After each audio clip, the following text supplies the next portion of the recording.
ایک مرتبہ کا ذکر ہے کہ حضرت قتادہ رحمۃ اللہ علیہ کوفہ پہنچے تو لوگ ان کے گرد جمع ہو گئے۔ حضرت قتادہ رحمۃ اللہ علیہ نے فرمایا کہ اے لوگو، جو چاہو مجھ سے سوال کرو، میں اس کا جواب دوں گا۔ حضرت امام ابو حنیفہ رحمۃ اللہ علیہ بھی وہاں موجود تھے اور اس وقت وہ کم عمر تھے۔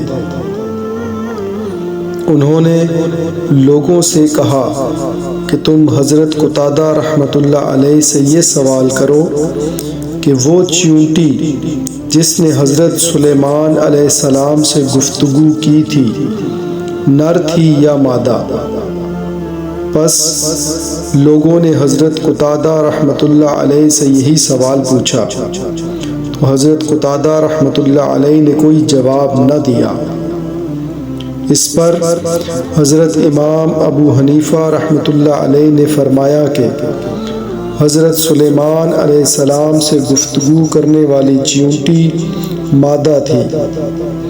ان سے پوچھا گیا کہ آپ کو یہ کیسے معلوم ہوا؟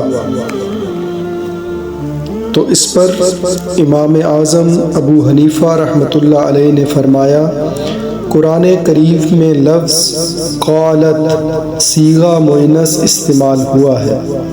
اگر نر چیونٹی ہوتی تو اللہ تعالیٰ قالا کا لفظ استعمال فرماتے۔ سبحان اللہ۔